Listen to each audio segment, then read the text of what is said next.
YouTube, what is poppin'? It's your boy, my name's DiceMP, and welcome to my channel. So since this is my first video, I just wanted to do a quick rundown of who I am. I come from League of Legends as well as a strong FPS background, dating all the way back to like Call of Duty 4. A lot of other FPSs, but that list goes on forever. So I believe with these two backgrounds, I have a pretty strong base knowledge on how to play the game in terms of like basic mechanics for shooters and basic macro knowledge for MOBAs. I've been playing Deadlock for about a month now, so I feel like I've been starting to get a good grasp on the game, and I've been really trying to focus in on theory crafting and really getting down my build specifically for Paradox, as I do try to one-trick her as much as I can. You know, sometimes I get those fill games, but you know, it is what it is. But I will say that all of these ideas of how to build Paradox comes from Mikhail S, who, for those of you that don't know, is basically like the #1 player in this game. He was in the first tournament with Deadlock and won, and he was the team captain for the team that did win. There's been a lot of studying into this build, and I've spent a lot of time theory crafting, testing the builds, trying different things out, and I think what I've ended up with is a great result. So let me first go over what this video is not. This is not a learning Paradox video. This is not going to go over what her abilities are. It's not going to go over how to lane or how to macro with her. I'm assuming if you clicked on this video, you looked up Paradox builds, and for that reason, I'm assuming that you already have played Paradox and are just looking to improve. So with that assumption, the video is made more specifically for people that have played Paradox but are looking for a build page that they can constantly use. But more specifically, this item page that I'm going to show, and I haven't shown it for a reason yet, is that it contains about 90%, 95% of all the items in the shop. There are very few items missing from the page, and that is because I added infinite amount of situational items that you can 100% go in any game if you buy them in the right scenario. I have been making item pages on League for a long time, whether it's me theory crafting or if it's me just making a core build for what's really popular on whatever champion that I'm maining. Even the champions that I have like over 100,000 mastery, 400,000 mastery on, I still make item pages for them just because I like having all of the items on one page. I know how to read it because I made it myself, and it just puts everything into one page rather than having to shop around and clicking a lot. Because especially when you're on the zip line, you should already have an idea of what you want to buy, so it's easier just to press B to open up the shop, click on where the item is, and leave rather than double click to the page, then find the item, then go. I already know where everything is on this page, but that's me, and I'm going to go over it, so hopefully you can have that same mindset when I'm doing it. So this page is for Paradox players that are looking to master Paradox, and anyone that doesn't main Paradox, I still think you can get a lot of value out of this. For one, if you're trying to figure out how to counter Paradox, but two, if you just want to go over like an overview of all the items in the game, I'm basically doing that in this video. And on top of all the reasons why I just mentioned, I am actually super addicted to this game. It is so much fun. When I tell you that like I have a FPS and MOBA background, and this is like a combination of those, and it's basically my dream game. I really am loving this game. I'm loving how much it's blowing up in popularity, and I'm really excited for the future, and I really want to make content to help the community thrive and grow and become really strong. So if you enjoyed the video at all, remember to like and subscribe. It really helps with the algorithm, and leave comments down below of what you think about the build, things that maybe I could have added, things that I could remove, and any type of videos that you might want to see in the future that are Paradox related or even just Deadlock related in general. I'm planning in future videos after this one to upload full live gameplay commentaries with me talking about decision making of when I'm buying an item, when I'm moving around the map, just so you guys can get a better grasp of how to improve in the game. I'm not necessarily going to be a guides teacher. The only other guides that I would do in the future would be more build guides for when I make very advanced ones, like I did with Paradox. I spent a lot of time on this. And then maybe the occasional VOD upload. I do plan on streaming on Twitch for Deadlock, so make sure to check out my links in the description below for that. Yeah, enough blabbering about all that. Let's get into the build. Okay, so by the time that this is uploaded to YouTube, this will be live. I have a few more things just to tweak, but for the most part, this is 100% set. And if you already noticed right away, this is not like your other traditional builds. If you go to the public page, right, you got like 4 sections, and that is it. This is a scroll and a half. There is a lot of items, and I'm going to go through all of it, but I'm going to start at the bottom. So if I do make any other future build videos, I do plan on adding something like this, where basically I have the 4 slots that you would typically go when you're at end point of the game where you have all your items, and then I'll have some upgrades for some of your core items below. So just as a TLDR for this is mostly for people that didn't find the YouTube video and just stumble upon this page so they can hopefully read it a little bit. But this build is basically the vanilla build. If you want to go this every single game, you 100% can, and you will perform just fine. But in MOBAs, there's a lot of theory crafting, and it's very, very important to build to counter the enemy team. So that's why I am making this whole item page, because even though you can go this, it won't always do everything that you need in specific games. If you are just picking up Paradox for the first time and you need a first build, this will get the job done. The one thing that I will say about Paradox with this build is that Warpstone is your main spike, and you are very, very reliant on getting your first flex slot because of it. Because you need these 4 items. You could go Kinetic Dash for your first flex slot if you want Warpstone. So you could swap out these 2 slots. But sometimes saving up for 3k to get Warpstone over the 1250 on Kinetic Dash isn't always replicable. So it depends. But yeah, Paradox is a very dependent hero on getting that first flex slot. Not saying that you don't come online without it, but you are lacking a lot of mobility with not having the Kinetic Dash and Warpstone combo, and you are very squishy and immobile on Paradox. So trying not to get caught out is very, very important. And Warpstone, if anyone doesn't know why this is so strong on Paradox, when you ult, you just Warpstone back to your team. It gives you some bullet resist. Not only that, but it's only a 14-second cooldown, and you're also going improved cooldown, so it does go down a few seconds with that. It's just a really nice mobility. You can go up onto high ground with it. You can just get around the map faster with it between jungle camps. It's just nice mobility. It gives you some bullet resist as well when you do TP, so getting out of a haze ult with it and stuff like that is really useful. It's a great escape tool. Okay, so now that we have the vanilla build out of the way, you can kind of go through this as you want. I'm not going to go through all these because I'm going to go through them again in a moment. But if you are just looking for a vanilla build for beginners, this is it. So now going from the core, from the bottom top, the way that I organized this was this top half is all of your core items in terms of like the vanilla builds. All of your vanilla build items are basically up here. And then down here is all of the items that would be situational that you have to think about for what you need for a specific game. So let's go through the build together and just start from laning phase. So I will say right now, Mikhail S, the top Paradox player, top player right now, debatably in the world, he goes Headshot Booster early with Basic Magazine, Mystic Burst, excuse me, and Sprint Boots. The other early game items that he gets is Mystic Shot and then going into Warpstone pretty early. What these do increases your weapon damage, increases your burst on your Kinetic Carbine, which is your bread and butter. And sprint speed, again, you have no mobility, you need some mobility. Mystic Shot helps a lot with poke with Headshot Booster, so this is a really strong poke tool to get your enemies out of lane. One thing I will say though, personally, and again this is personal preference, I have really been loving High Velocity Mag on Paradox in the early game over Headshot Booster. I've been playing a lot of dual lanes with my friends, so I feel like we have enough poke already. Maybe in a solo lane I would go this more often, but I feel like going High Velocity Mag, one, you don't have to sell an item because all of these items you would sell later, as mentioned right here, except for Healing Ray and Stamina, which are upgradable situationally. I just don't think that it's necessary to go Headshot Booster or Hollow Point Ward to Snowball when you can also go High Velocity Mag for a similar deal. And you'd be selling Headshot Booster fairly early into the game because you need that extra flex slot for Kinetic Dash, so you'd be selling Kinetic Dash for Headshot Booster, unless your team is really snowballing and you have 2 flex slots, then you can be sitting on Kinetic Dash and Headshot Booster, and then sell Headshot Booster later when you need the 3rd flex slot, right? But anyway, keep going through the build. We get Kinetic Dash. I need my flex slots open. We get our Kinetic Dash. Improved cooldown is a lot better to get than Bullet Resist Shred most of the time, unless you really need Bullet Resist Shred. Like if they're just a really tanky team, you can go this first, but I would say 9 times out of 10 you're just going improved cooldown. Enduring Speed is also really important to pick up early. A lot of people will go this even before improved cooldown, just because it helps you move around the map.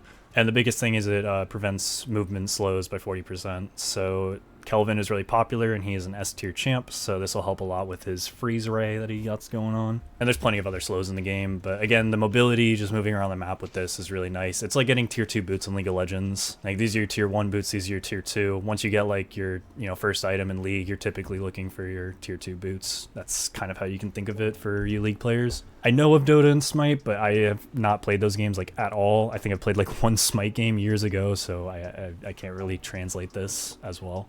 Now, the other thing I will mention is that some people also don't even finish the rest of these slots until they get Headhunter, which again would be sold for Headshot Booster, which once you get the High Velocity Mag doesn't replace Headshot Booster, but this is basically another version of Headshot Booster, right? You get a little bit of extra headshot bonus damage on a 6-second cooldown, and then you get a little bit of healing per headshot as well, and then some movement speed, and we've already talked about how movement's really important. So this is a really good spike. If you want to improve cooldown early, again, you can go it, but I think rushing Headhunter and Stamina is probably better. And from there, people also fill out their Vitality slots a lot of times before going Spirit, just because of the items that they go. So we'll get into that in a little bit, but basically once you finish Warpstone is when you want to start thinking situational items and when you want to start moving down.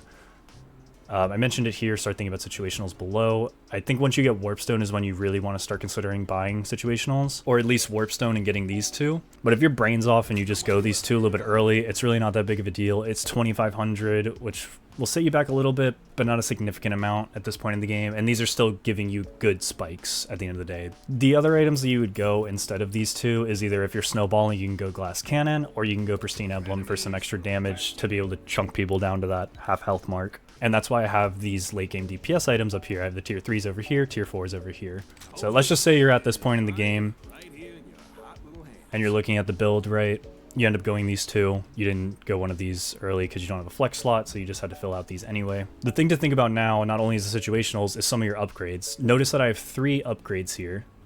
I have these two on the core item / upgrades, and then this on late game DPS. This Titanic magazine, very, very rarely, this is the last item that you will ever buy in your build. You finish your slots first, and you sit on basic magazine until late game. Very rarely have I ever been able to generate enough souls to actually finish this, if ever, if I can think of it. Instead, what you want is superior cooldown first, get some situationals, and then maybe get improved burst, or if you just want pure damage, going these two early. So it's all very much up in the air, and this is why I wanted to kind of explain the build, because this is a build for people that want to think and theory craft more in-game, start thinking about situational items in-game. What do they need right now? So that's why I'm kind of like hopping all over the place and like buying some items here and then buying some items here, but I am explaining to you just the flow of how to think about it.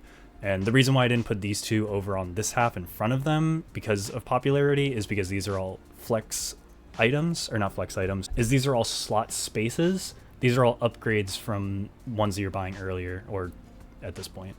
I did forget to add situationals, so I'm coming back to this, but basically these two are for snowballing lanes, and then the rest of these are for harder lanes where you just need some extra regen. Extra health is better for burst champions, this is better for poke, this is better for just you're having a really, really hard time in lane and don't want to base all the time. Extra stamina for extra mobility. I personally don't like Enduring Spirit, like, ever, but a lot of people go it, so if you like it, go it. It's personal preference. These 3 up here, I have never gone, but I think they do have a place, which is why I have them. But again, very like these are probably the rarest that you'll ever go. The rest of these are probably more common, and these two. Okay, so moving down into the thought process of it all. So late game DPS, I'm basically just going to go through every item at this point and explain why it's here. So late game DPS tier 3s, right? This is just pure damage, tier 3s. You just want to get stronger. Pristine Emblem is really, really good against tanks. It just helps you be able to shred them to get them down to that 50% threshold so your team can finish them off. Especially if you have something like a Shiv or whatever where they want them to be low. I mean, obviously everyone wants the teammates or the enemy team to be low, right? Like you just want to kill them. But this will help you get to that point to be able to. Surge of Power is really nice in combination with improved burst. This basically just makes it where your Carbine can do a lot of damage in one instance. I think if you end up getting like all of your slots filled with all 4, I think you can do up to like 800 damage with these two. And just as a side note, any item that does get imbued always goes on the Kinetic Carbine, so like Spirit cooldown, Surge of Power, always put it on the Carbine. This is your bread and butter.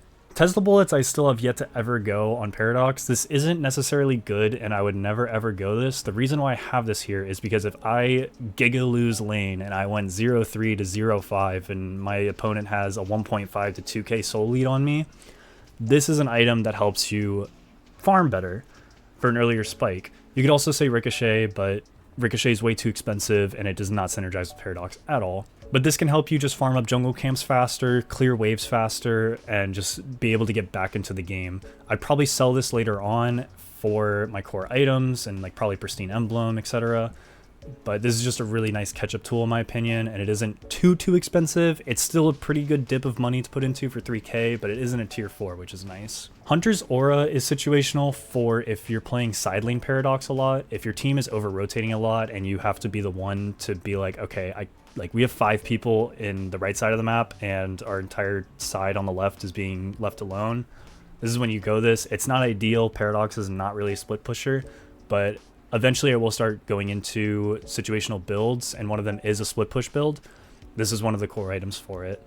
So just stick around to the end and we'll go through all those. And then I already mentioned Titanic Magazine. You can upgrade this if you really feel like it, but again, I think this is like your last upgrade that you go. Glass Cannon is Glass Cannon, self-explanatory. Crippling Headshot in combination with Pristine just helps you shred tanks. And it gives you some lifesteal, which you can't go wrong with, can't complain. Diviners is by far a core item. It just makes it so when you ult, you have some tankiness and some extra damage, so your ult does a little bit of extra damage when you have the Diviners active. But that Spirit and Bullet shield is just so huge, and you're able to Warp Stone out, and the enemy just can't kill you, and you won't get punished for getting a good swap. Mystic Rebirth is also a really nice item that synergizes with Surge of Power and Improved Burst. Just know that you are building a lot of AP at this point, and your bullet damage scales with how much AD you have. On the top right corner, you see that 80 bullet damage. It does not have an AP ratio, it has an AD ratio. The only AP ratio on your kinetic carbine is the movement speed that you get when it's charged. So I haven't played with the numbers enough to really know what this does in comparison to like a glass cannon spike, but it's there, it's viable. And I'm not saying that you have to combine all these all the time, but even if you go like Surge of Power with Improved Burst or Mystic Reverb with Improved Burst, it's nice. This is mostly good for AoE. Don't go this if you're just constantly dueling people. This is a lot better to be able to just deal AoE damage and deal some extra damage onto the enemy that you hit.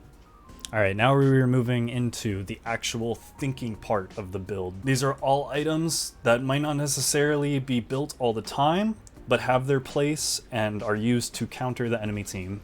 Or just create a playstyle for yourself. This can also go into theory crafting. For instance, I have all these mobility options here, and I actually made a full mobility Paradox build, which I haven't tested yet, but just kind of seems like a for fun build for me. So it combines Majestic Leap and Magic Carpet, which is a little overkill, but like I said, it's a fun build. It's not serious at all. But I do think that these mobility options do have their place. I just don't think that you would stack all of them.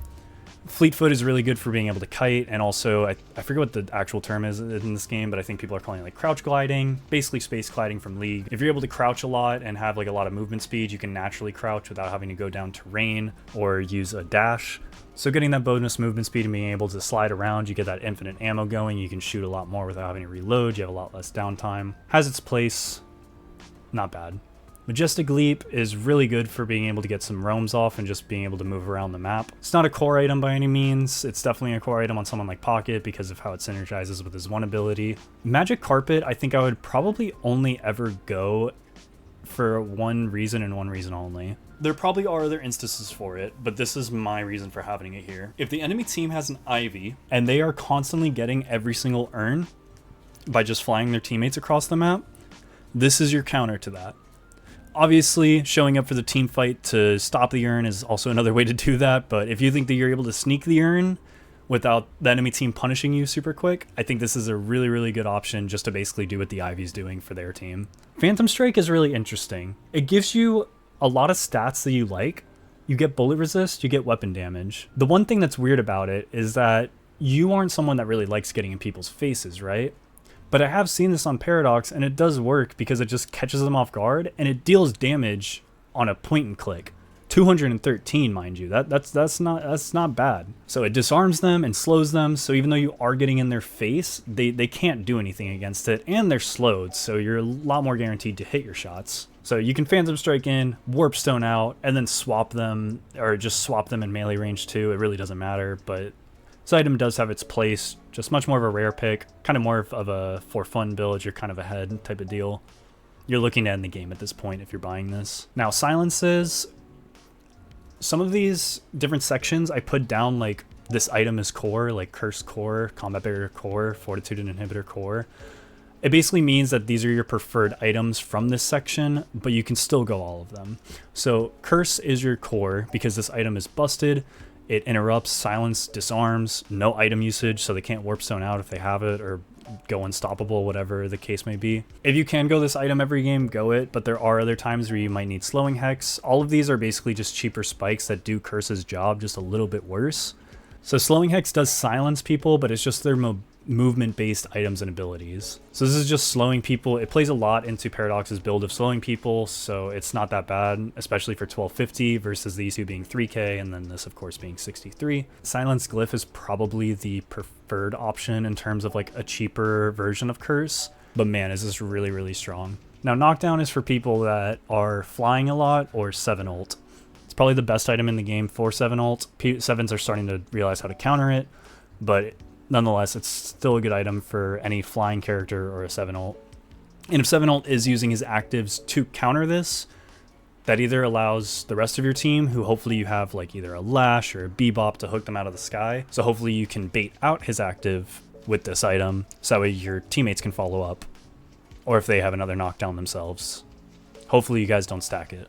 Now, Antiheal, I have Healbane core because Vitality is the most flexible slot for Paradox. Spirit, you technically can flex around a lot because you only have 3 core items, and then you have 1 open. So you could just go Decay here. The problem with Decay is that it's only for 1 person, versus this is like just applying anytime you deal spirit damage, which is pretty often. It's not like you're dealing spirit damage all the time, like in Infernus. But Mystic Shot, your Kinetic Carbine, your Grenade, if you're ulting them, it applies it, and it applies it for 6 seconds. So you get your Kinetic Carbine up, they're getting anti-healing for 6 seconds, and by the time that the 6 seconds is over, your Mystic Shot should be back up.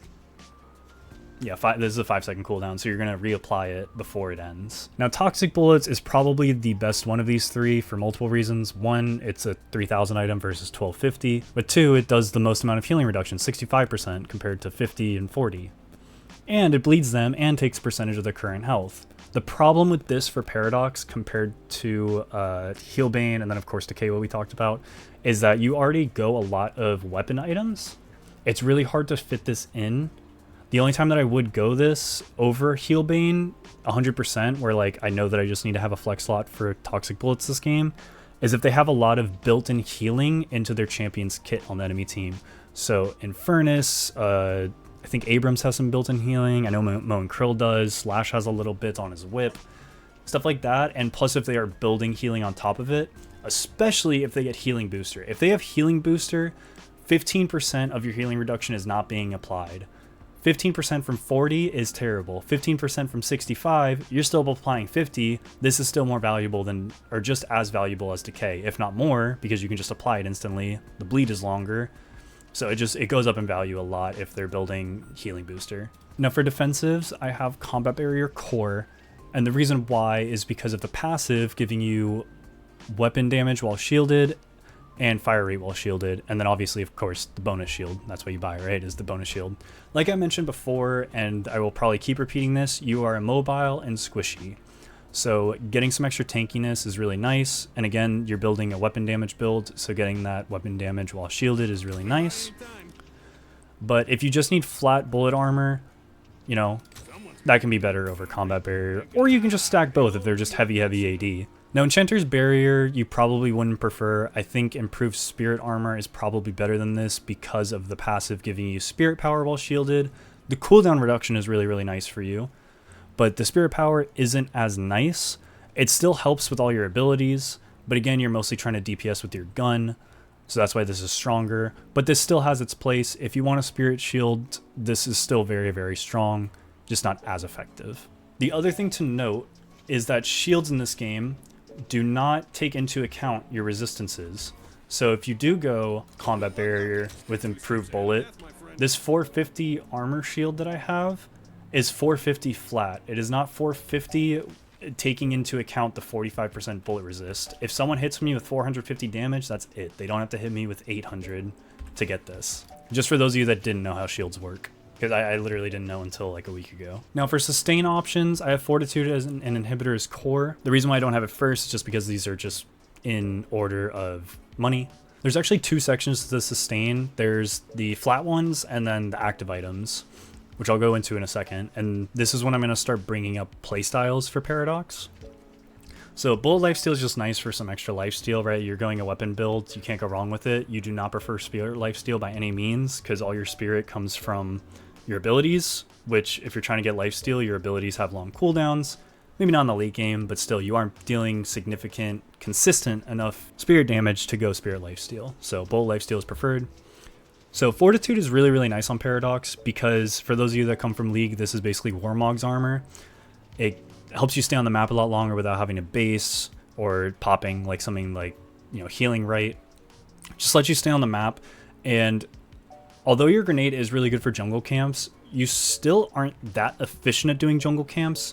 Your tier 1s, obviously, you can do really quickly. Tier 2s are fairly quick, but the tier 3s you struggle with for a really long time on Paradox. Which again is why I like Tesla bullets, because that way you're able to farm a little bit more efficiently on her with how hard it is. Side note, if you are going for a farm build and need to catch up, definitely go put some points into grenade for the extra pulse and cooldown. This will help it clear camps a little bit faster. I wouldn't max it all the way. I think just putting 2 into it is fine, because maxing the rest of your abilities are really important.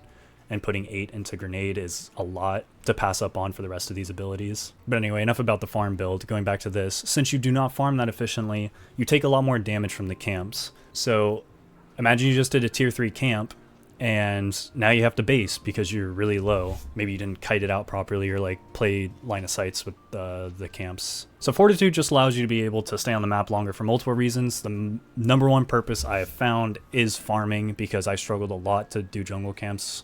Mostly because I was not building her correctly at first when I started. But I think this is like a big game changer. I think just having this every game is fine. Like I would be fine with putting this as a core item. But I think it's also good just as a sustain, because some people might not like it. But the other reason why it's really good, and why it's a core item as well as combat barrier, is that these both give you weapon damage. So you get a little bit tanky with the 275 bonus health and the 300 shield.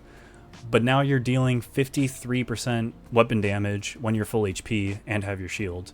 And then you lose your shield, you're still doing 25% weapon damage. It's just really good synergy, and it gives you a lot of damage while going defensives. Which again is why people don't finish these two items and just sit on Mythic Burst, and would rather go these two, because these actually give you more weapon damage than going these two.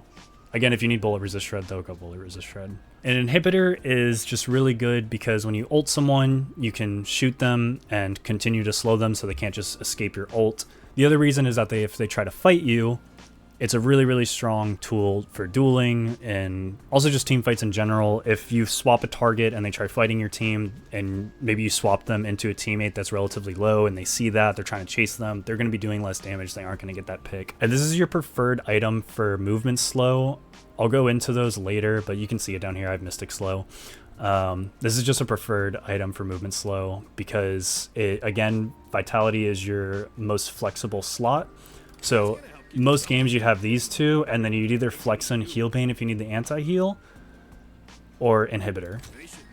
And again, the stats on this are just nice. It gives you some extra weapon damage and bonus health, so you're getting tankier while dealing more damage. Okay, onto the bottom row. These three actives play into the supportive playstyle of Paradox. Now let me tell you the different playstyles that I believe that there are. So there's the gun build, which this whole page is revolved around. I think it is the strongest build because it makes your kinetic carbine the strongest. It just makes your damage really good. Your gun is very strong, and I think going for the gun build is the way to go on Paradox. But I think her other playstyle that she can go that is better with a coordinated team play. So if you're playing with a lot of your friends and you're like 3 to 6 stacked, this could be really good play style. Or if you just like playing supportive role in general and don't want to be the main carry, this can really be good.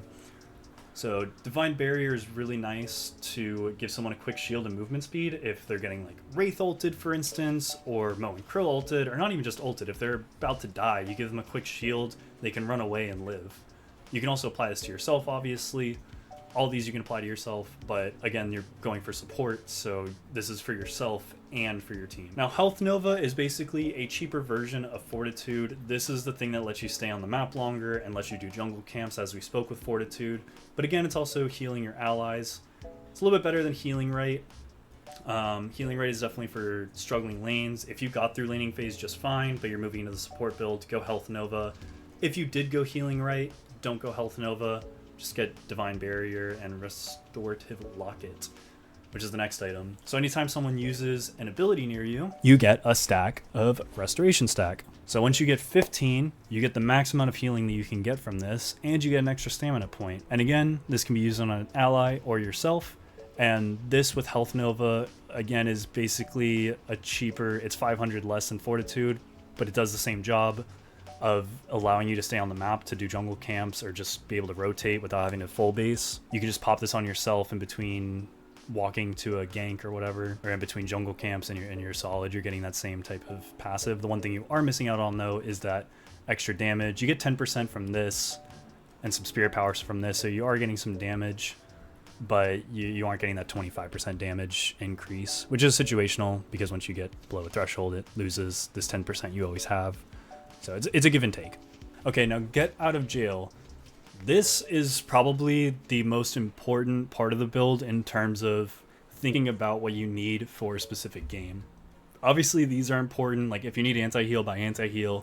If you need some extra armor, buy armor. And then depending on what you want to fill your vitality slots with, go ahead. But this is by far the most big brain section because all of these items specifically counter the enemy and what they want to do for specific reasons depending on what they have. I will say right off the bat, I did not put Ethereal Shift first, even though I would in terms of popularity. I put this more in item for gold's order. So you have 3k to 3k and 6300, all your 12ks right here. But Ethereal Shift, the reason why I'm talking about it now is that this is Zhonya's Hourglass from League, and I don't know if anyone remembers when Stopwatch was a rune and was also built into GA. Stopwatch was built by everyone, and everyone hated it to the point where they basically removed it, and it's only on mages now. This item is busted, especially in high elo where people actually know when to time it correctly for the highest value. It gives you an instant reload when you come out, and you get some extra spirit power. You cannot complain about this at all, and honestly, this could be one of your core 4th slot items, which I would highly recommend with Diviner's Kevlar or maybe Curse. Again, right, like notice how much I'm bouncing around from different builds and like replacing some items for different items. It all depends on what I want. I can go Curse in this if I want. If I want to go extra defensive, I go Diviner's in this. But this is like your one item for Get Out of Jail section. That's like, this literally counters every single person in the game. So you can buy this every game and be just fine, but if there's a specific person annoying you specifically or is like super fed on the enemy team, the rest of these are going to be used to counter that. So Reactive Barrier is your bread and butter for any high CC comps. Dynamo, Wraith, Warden, if he's catching you. Reactive Barrier is just really, really good because while you are CC'd, you just get a giant shield that they have to tear through before they can actually kill you. It has saved me multiple times. I've gone this so many times, actually. This is probably my most commonly bought situational item. Again, you could just go Ethereal Shift to stop it, but then you're just standing still in front of the enemy, and then they'll pick you up in 3 seconds after the CC, which hopefully you'll be able to maybe kite them out or whatever, but this just allows you to tank it. All right, Return Fire. I have to talk about this item. I love it so much, but there's only one time that I ever build it, and that is when the enemy team has a fed Haze, or you notice that the Haze has had a good pace in the game, and she just hasn't come online yet to carry, because she is a hyper late game carry, so there are going to be times where she might not be fed in the early game, which will be more common. But if you notice that she's starting to come online, and she's getting her items, this is really, really good to try and shut her down. Basically, when she ults, you're going to fire her ult back in her face. And this in combination with Combat Barrier, you're going to have a lot of bullet shield health. So you'll be able to tank her ult a little bit while also returning the ult back at her. So hopefully she'll die by killing herself literally in game. But that is the only time I would go this. There's probably some other niche times that it counters like a person here and there. But for the most part, I think this is just here for Haze. Haze only. This is the only time that you ever want to go this. Debuff Reducer and Debuff Remover. I haven't really gone this item that often. Either one, like sitting on Debuff Reducer even, and I didn't buy it so much, and I was like, you know what, I should probably start buying this more and like start figuring out its purpose more. The next game that I queued up for was literally the perfect debuff reducer game. I just really want to cut this for a second because this is the game where I bought debuff reducer, and I really wanted to bring up all the people that I was able to debuff reduce. So his burn, her tether, his double bomb, which he was building, but it also got rid of Mo and Krill's disarm. So I had 4 people that were hard focusing me this game because they knew that I was far ahead of the curve. I was not necessarily the carry, but me and my Lash were definitely ahead in pace and souls. I got Warpstone with debuff remover. Or is it? Yeah, I got debuff remover second actually. I did it before combat barrier and before heal bane. Debuff remover came in clutch more times than I can count this game. I fell in love with this item after this game. It is so good for comps like this where they don't have like hard CC. Obviously they have like Bebop hook and his thing and his ult. This was a really good debuff remover game, and when I tell you it saved my ass, I think I had like 3 instances of where I lived with less than 100 health. Can't really remember everyone else on the team, but this is a really strong item for those characters. Shiv as well for his bleed. But again, you can't use this while you're stunned or slept, so used for debuffs, not for stuns, right? Now, Rescue Beam is an item that I could have put with the support, but 1, it doesn't really fit with the flow of the page with how I have these 3s and 3s.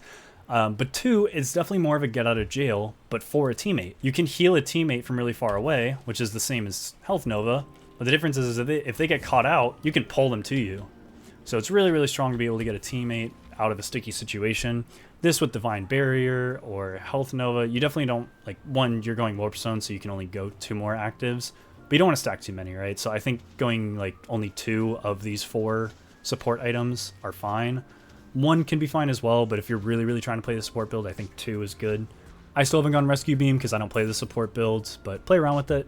And again, if you stack with friends, you can definitely find some nasty combos to play with Rescue Beam. Nastiest one that I know of right now is that you can pull Mo and Krill while he's ulting someone, and it'll pull whoever he's ulting straight into your team. So it's basically doing your ult on Paradox, but Mo and Krill just engages, and then you pull him back in, and then you can now save your ult for the next pick. Metal Skin is very similar to Ethereal Shift, but instead of just standing there and being immune to literally everything, this just is immune to bullets and melee attacks, and this doesn't make you stand still, because there will be times where you Ethereal Shift in the enemy team and you pop out of it and you just insta-die anyway. This can help you run away and like when you're like really low HP and get out of a sticky situation. I definitely think Ethereal Shift is like the better item to go, but I still think that this has its place. Now, Veil Walker is very interesting. For those of you that don't know what a Cosmic Veil is, I'm just reading the description, walk through a Cosmic Veil. It's these one-way doors that you can see through, right? So anytime you walk through it, you're gonna get invisibility, movement speed, and fire rate. So this is really nice. Oh, and the other thing that I forgot to mention is that you get all of your shields added back. So this is only good if you actually went combat barrier, and you could even stack this with enchanters if you really wanted some overkill. Let's say you have like your big shields, right, and like you ended up getting chunked. You can now run through this, you'll become invisible, get a bunch of movement speed, and you can reposition if an enemy's chasing you. Now you have all your shields back, so you're healthy enough to possibly turn the fight. Plus you're getting that increased fire rate, so I think the idea is that you do turn. So you come through this, you become invisible, some movement speed, you can reposition to a better angle, and then you turn the fight. This isn't an exact science, I haven't gone all these items, but just to give you a general idea of how to play the items. Now, Soul Rebirth is GA from League of Legends. The one thing that I will say is that as good as this item is, if you die on Paradox and have Soul Rebirth and revive, most likely you're just going to die as soon as you revive anyway if they realize that you have this.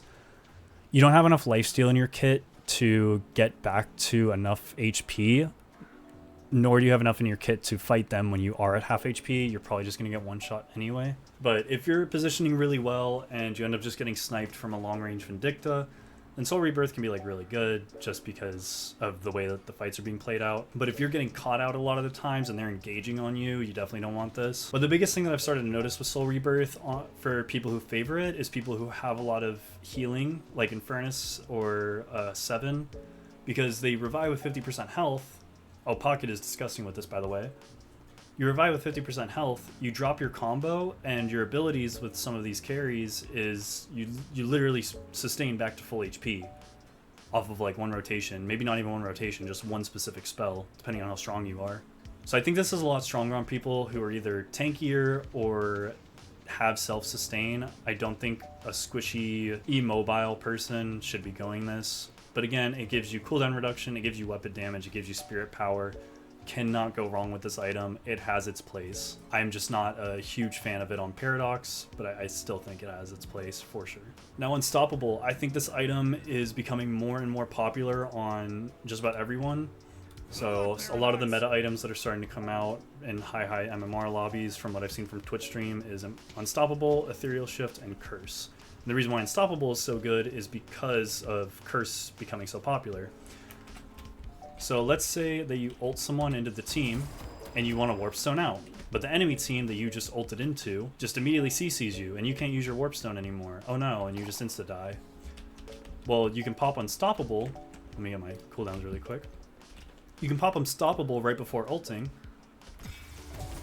and now you're immune to CCs and silences and stuns for a few seconds. And look at that, you can use your Warp Stone before it ends. And now you're back to safety with your team, and he's in your team. So it's just really nice to guarantee that you can land your ult. Definitely don't rush it, because every team will have CC, every team will have silences and stuns, whatever. People will have this every single game. Doesn't necessarily mean that they're going to be focusing it with you every single time that you ult, but if you notice that they're stacking curses or silence glyph or slowing hex, or if you just notice every time you do ult they are using those abilities on you, that's when you want to go Unstoppable. Definitely something to pick up on by tabbing and looking at the enemy team items, but also just seeing how they play, how do they react to your plays. I still have yet to go this in my lobbies just because people are not coordinated enough right now to CC chain. I have gotten CC'd when I ulted in, but not enough to justify Unstoppable. Most of the time Reactive Barrier kind of does that for me in a similar way, and it's a much cheaper item spike. Okay, bear with me, we are on the last two sections. We are in the Fuck It We Ball section, and then for the last one I'm going to go over any items that I did not add to this build, because I think I'm only missing like 30 items from all the pages, and I think there's a total of like 181 or something. So I basically have 150 items on this page. These are basically like honorable mention items that are viable but have a hard time finding their place to fit into the build, but can go when you deem it's correct. How do you know when it's correct? Well, I'm gonna go over that. Sharpshooter, I think it's very viable because of how far back Paradox wants to play, right? She doesn't want to play up close or anything. She doesn't want to get in the face of enemies. She's immobile, she's squishy, definitely play from a distance. But like we said before, you already are buying so many core weapon slots that you need, so finding your place for this item can be kind of tough, but it does help you snipe for some extra damage on your carbine if you are within that 15 meter threshold, because again, this scales with bullet damage, not with AP, so you get 70% weapon damage from a distance when you get this max, so you're just gonna hit a lot more, but it doesn't take into account the scaling because it's conditional, right? Burst fire, you aren't really looking to burst fire. The movement speed is nice, is why I value this, and I still think fire rate is still nice to have on anyone, just isn't ideal. You aren't Haze, you aren't Seven trying to just DPS carry the team. You're much more a facilitator that wants to play around being smart, not just spamming your mouse one and space gliding on people. So Frenzy is really good, like we talked about earlier, with the combination of Combat Barrier and Fortitude, giving you that 53% when you're really full HP. What Frenzy does is kind of let you change the tide of the fight if it's going bad. So let's say you're fighting your enemy and the fight starts going kind of even, but then they end up using their ult and you didn't expect it, and now you lost your shield, you're below 75 health. With Frenzy, when you're between the 40 and 75% health threshold, that is your weakest point on Paradox when you have this. What happens is, you're tanky, now you're not tanky. Well, guess what? I just fell below 40% health and I'm now going to turn the fight because I have movement speed to kite and dodge your bullets, I have insane fire rate, and I have spear resist to be able to tank some of your abilities, hopefully. So it's really strong to be able to turn a fight. It gives you 30% weapon damage and 200 bonus health. Gives you a lot of damage, a lot of tankiness, which a lot of this build revolves around, right? So it's really nice to be able to just turn it around. But again, I think going Glass Cannon or Crippling Headshot or Pristine Emblem, I just think these are way better for those late game DPS situational items. But again, this does have its place. Siphon Bullets, 28% weapon damage, you cannot complain about. This is probably best into bruisers and tanks, but again, you're probably just going pristine emblem, and like you could bring in crippling headshot and toxic bullets instead. But it has its place. If you haven't noticed, I've been saying it has its place a lot because that's just how I feel about the item. It's just items where like I don't see myself going these like really ever, if I'm being honest. Like 0.1% of games I would be going these items, but they're in here because if I do need to think about it, I see them rather than me forgetting about it and then having to click over here, see Soul Rebirth, and be like, oh yeah, that's right, that'd be a good call this game. Then last one, Vampiric Burst. You prefer bullet lifesteal, so this is good. Gives you some extra ammo, so you may not have to reload, and gives you some fire rate for a few seconds. Pretty good to be able to turn a fight, kind of similar to Frenzy, but in a different type of way. Now all these AP items are cool. Superior duration, what this does is it makes it so your stun lasts a little bit longer, so once you get 1 point into it, it only lasts 1 second. With this, it goes up to 1.32, which isn't significant, but still, anything more than a second does feel like a long time in MOBAs. Anything at a second or less feels relatively quick, but the bigger thing that this does that I really have come to appreciate is the speed duration on your carbine when it's fully charged. On the bottom left corner, you can see it went from 3.5 to 4.62. And then once you get that second point in, it's going even more. So you have 7.6 seconds of like an insane speed up.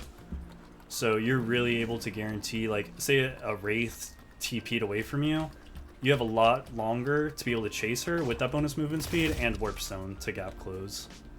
So it's just a really good chase tool. Not only a chase tool, but you can also pop Kinetic Carbine when you're being chased, and good luck catching me, brother. Now you got 7 seconds of the sprint speed. It's crazy. Add that with some dash jumps and stuff, you're golden. So again, still good, but like I said, it's hard to find its place in the build because you prefer stuff like Diviners and Curse or Ethereal Shift. I mean, heck, even stacking like Silence Glyph with Slowing Hex or Knockdown is better than Superior Duration most of the time, because you want most of your flex slots to be your AD options, right? You don't want to stack a bunch of AP at the end. So Mystic Slow we touched on a little bit with Inhibitor. This is just your preferred slow option, but if you want a little bit more slow plus the fire rate slow, this is a good option. Definitely good if you're playing the support Paradox builds, because you're just setting up for your team a little bit more with them not being able to fight back with your team and they get slowed. But again, you don't necessarily need to stack slows on Paradox. You have it built into your kit, but it's still not bad. It has its place. Michaela S goes this occasionally, so not that bad. Extra charges and rapid recharge is 100% for the support build. If you are going these items, go the rapid recharge. You get 4 walls with insane cooldown between them, right? So you can just set up for your 7 or whoever, your Talon, and just kind of set up walls for them to be able to DPS for free. Now for the rest of these are just basically AP actives that you could go. I would say Withering Whip is the best one here because it gives bullet resist shred, which you prefer. It does a fire rate slow, which is similar to Mystic Slow. But again, this doesn't always fit into the builds, but if they are a hyper like tanky team, I think going this with like Pristine Emblem, Crippling Headshot, probably still wouldn't go Hunter's Aura because that's more of a 1v1 thing. Yeah, I think going this with Crippling Headshot and Pristine would be like your best tank killing options. And obviously you have Bullet Resist Shredder as well. So you're just shredding tanks for a lot. And then Echo Shard and Refresher, I don't really see why you would need your ultimate restored on Paradox, nor Echo Shard refreshing your abilities, because you have to charge your Carbine up. It's not like it's instant. You can maybe use this on your grenades, so you get 2 grenades off, and this could just be used to get all your cooldowns back. You can double ult someone, but double ulting is pretty unreliable and not realistic, at least spamming it back to back. And then Leech is the stat check item here. If you want to be a stat check and you're like super far ahead, going Leech with like that movement item, Phantom Strike that we talked about earlier, it's really expensive. So, but obviously again, like I said, you're snowballing and stat checking, so these items just give you a lot of damage and a lot of tankiness and sustain. So it's pretty, not necessarily saying you have to combo these all the time, but I'm just saying that these do synergize pretty well together. Now with Leech, you can safely get into people's faces without getting one shot. Now the last item that I am talking about on this page is Shadow Weave. This is a page that I do want to create similar to my movement one that I just haven't had the time because I've been theory crafting this page so much. I've put a lot of time into this page just to make it look visually appealing, make sure everything isn't visually cluttered, making it readable, adding notes, sectioning things off as best as I can.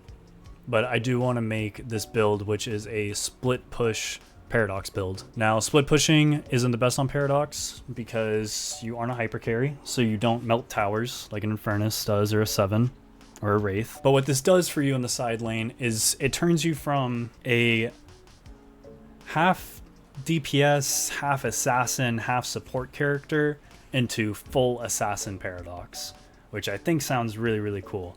Still have yet to test it, but I think this sounds like a really cool playstyle, and I think it's specifically good if you have teammates that just keep over-rotating for fights a lot, and you need to be the one to help fix lanes and get towers to open up your flex slots and just get objectives on the map to progress the game.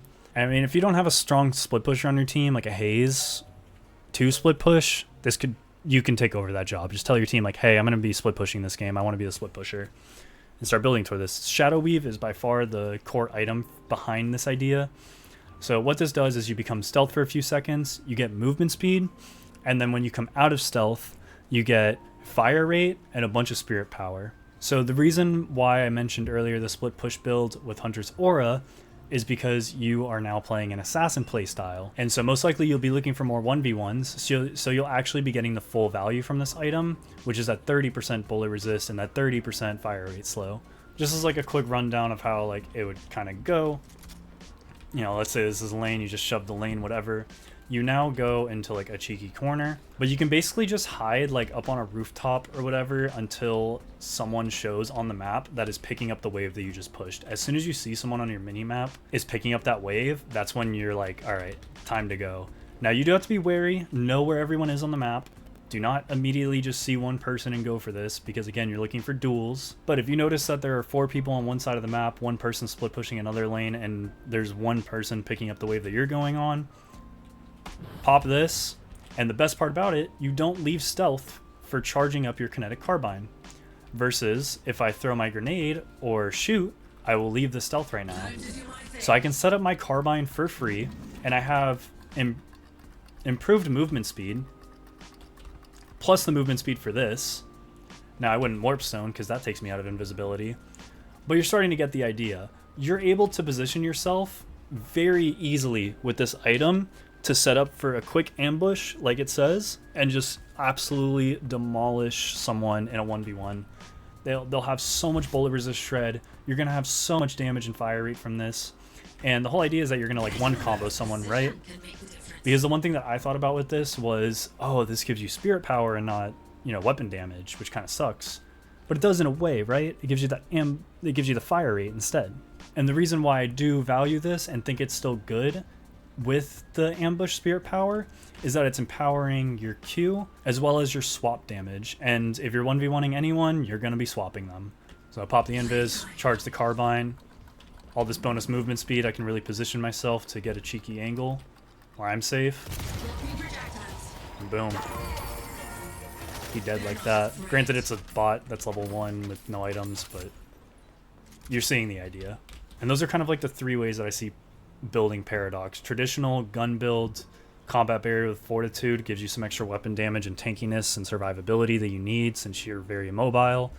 You go the full support build with these items and rescue beam, you get anti-heal for your team. And I will say, if you are going the support build, you are still getting these core items. The only difference is that you would be getting stuff like rapid recharge here, and again, you're getting like anti-heal for your team like relatively early if your team needs it, because like you're supporting your team, you're not the DPS, you're setting up as much as you can for your team. All right, so now that we've gone through this entire page from top to bottom and explained every single item, why they're good, when they're good, let's talk about items that I did not add. So some of these will fall under the category of honorable mention. Some of them will fall under the category of you are not going this ever in any game because it just does not fit your kit. And starting off with close quarters, it does not fit your kit. Okay? It does not fit your kit. You're not a close range person. You do not want to be close quarters. You're not going point blank. All right? You go long range situationally if you like it. Close quarters, no. If you're going this, you are beyond trolling. Monster rounds is also a good option. This could be an honorable mention in terms of having a harder lane, just to be able to get prio. There's really nothing bad that the item offers, but I just think that these items are going to be way stronger because you do have strong wave clear with your Q. So if you are struggling with wave clear, I just recommend like throwing a pulse grenade on the wave versus getting monster rounds. Because headshot booster and high velocity and hollow point ward are going to be way better. Now active reload, I did go back and forth on active reload. The thing that took me away from adding it was the fact that when you reload on Paradox, you actually have time to charge your kinetic carbine all the way, and by the time they reload it, it's up, right? So I didn't really see a point of active reload. You're playing far back and not up close most of the time, or at least you're trying to not be up close. So rushing for a quick reload isn't as necessary. You're not a late game hyper carry. You do really good damage with your gun, but you are not a hyper carry, and you have to remember that. So this is just more DPS that you do not need, and again, you're setting yourself up for your kinetic carbine. When you go this, it's just not as good, trust me. Berserker you would never ever go, because it's more of like a bruiser, brawler item. Melee charge, same story. Slowing bullets, I also went back and forth on whether or not to add. I just think that Inhibitor and Suppressor and Mystic Slow get this job done and better, and fits the build more because again, you already have so many weapon slots being taken. And not only that, but Silencer just isn't really all that good for you when most games you're going Curse anyway for that 6300 silence. It's just way better for you than this ever would be. Soul Shredder bullets, you don't do enough spirit damage to justify the spirit lifesteal. The spirit amp is nice for the grenade damage, like amping up, but that's about it. And then Swift Strike, same thing as active reload. You're not a DPS carry. Could say the same thing about Burst Fire, but I think this is the one exception to these because, like I said, you don't need the active reload because while you're reloading, you can charge your carbine. And Swift Striker brings down bullet resist, and you don't want that. You want some tankiness with the build, right? This doesn't give you any negative effects. It just boosts everything and gives you some extra slide distance for mobility as well, which is really, really valuable. Now, Resilience, kind of same thing as Berserker and Melee Charge. Much more of a bruiser item. Would not recommend. Intensify Magazine, you're not a DPS.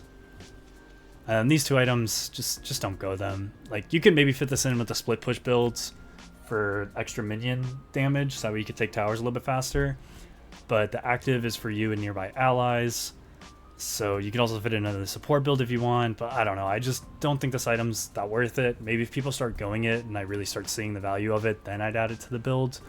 But as of right now, I don't really think this is all that great. Lucky Shot, you're not dealing enough DPS for this to really matter. You could, if you really wanted to, you can. I could put this on the honorable mention for sure. That's it. Ricochet. Ricochet can be good. The thing that it doesn't do is applying any bullet procs and dealing percentage of the original damage. The applying any bullet procs is where this item falls off for wanting to go on Paradox. This item is really good on Infernus because he gets the AoE bounce and it applies his burn to anyone else that it hits, and he only has to hit one target. Paradox doesn't have anything like that. The only thing that it would ricochet would be your Mystic Shot, which is up every 6 seconds, and that, I mean, I could test it right now. I don't know if that actually works like that.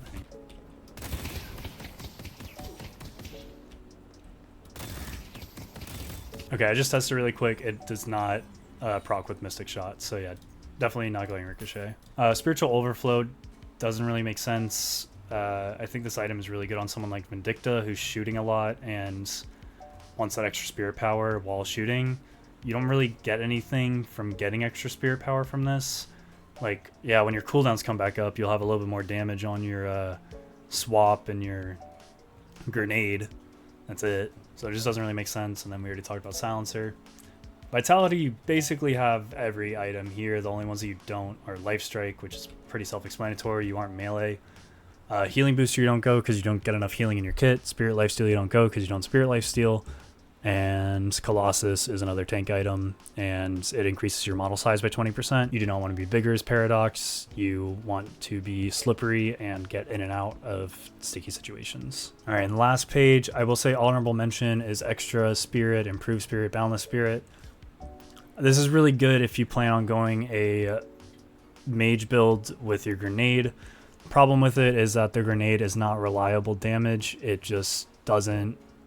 It's really hard to hit to get more than 2 procs. It's very rare where you can get 3 without hitting your kinetic carbine.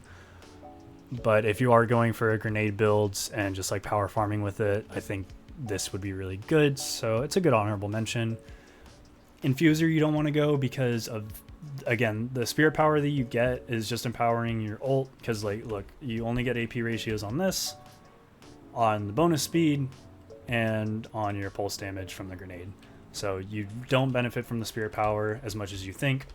And spirit lifesteal, you want bolt lifesteal. Mystic vulnerability, you aren't dealing AP, you're dealing AD. This is another one that I kind of went back and forth with, very similar to active reload. The one thing that kind of drew me away from it was just, again, you can reload the kinetic carbine. Out of any of the honorable mentions, this is probably the best one, but I just think all of these situationals will outperform you way more often. And again, while you're reloading, you can just charge the kinetic carbine anyway, so this isn't necessary. So let's just say you're charging up your carbine, right? You get your shot off. Oh, cool, you get a free ult opportunity. Now you can just burst him without throwing your grenade. And then now that you're low on ammo, now you throw the grenade and you can keep it going. Now again, all these situationals down here, these are all upgrades from other ones you don't go. You especially do not need reach. Do never go reach. Yeah, you don't need reach. Now Torment Pulse for, again, you League of Legends players is basically Sunfire Ages. If they're near you, they get extra damage. It's just a passive that keeps applying. And you are not a tank, and you are not trying to get in people's faces, so you're never going this. And then last item, Boundless Spirit, we already talked about. So yeah, out of anything that I haven't added out of these, I would say Monster Rounds, Active Reload, and Quicksilver Reload are the ones to play around with in terms of like, oh, should I add these? But I really think that they're unnecessary and just overkill. I think thinking about your game with these sections on and then just having these ones for times where you either want to switch up the build or you just want some extra damage, but these items aren't looking as good, that's when it can become very useful versus like just being able to reload more often or going monster rounds for some extra wave clear. Anyway, if you have made it to this long in the video, please like and subscribe. It really helps the algorithm. Leave some comments too. Let me know, what did you think about the build? What can I improve on? Is this also, my big question, is this readable for you guys? I know that I just went through it all, but at first glance, was this like very overwhelming, or did you have like a rough idea of what the build was? I really want some feedback here. And also leave some comments about, you know, what type of videos you want to see in the future. I already mentioned what I'm planning to do for Deadlock videos, but I'm always open to suggestions and inspiration. I love this game. I want to make content for it. I want this community to thrive. I really hope this helps with starting to improve your Paradox and really mastering her. I know Mikhail S just goes through the 3 pages and he knows what he wants on her. I'm just one of those people that hates going through these 3 pages all the time. I like everything condensed and I can just scroll to what I need by category of what the job is getting done, and that's what I did here. So yeah guys, get creative, get cooking with the builds, and really start showing off that big brain of yours now that you understand a lot more of the items and how they work with Paradox, and really start countering your enemies, because let me tell you, ever since I've made this item page, I have seriously been improving in late game team fights just because I have so many things that counter the enemy team, so it just allows me to stay alive, and all that good stuff. It just allows me to fight more. But again, if you are new to Paradox and you're still like not fully understanding when to go situationals and you literally have like 10 games or less on her, just go this build every single game. You will be fine. You're doing damage. You have some tankiness. You have some mobility. This is a really good vanilla build that'll get you far. The only thing that I would swap out in this build for vanilla would be Curse can be hard to get every game since you also are going Crippling and Diviners. So definitely swap that out for one of the other silence options. Yeah guys, that is going to wrap it up for me. Thank you all so much for watching. I really hope that this helped. I'm very happy to get this video out. I've been talking about doing this video for like a week, but I have just been working on perfecting this build and theory crafting, trying items, talking to Paradox players about what build they like, why they like it. And I think this is official. I think this has all come together. This is an alpha, so this is 100% going to be all changing very soon. But if you're playing now and you're keeping up with the patch notes, hopefully you'll be able to keep up with, oh, what items are good or bad and all that good stuff. And I will be updating this as time goes on. But as of the release date of this video, or recording of this video, 9/12, this is by far every item that you could possibly go and ever want.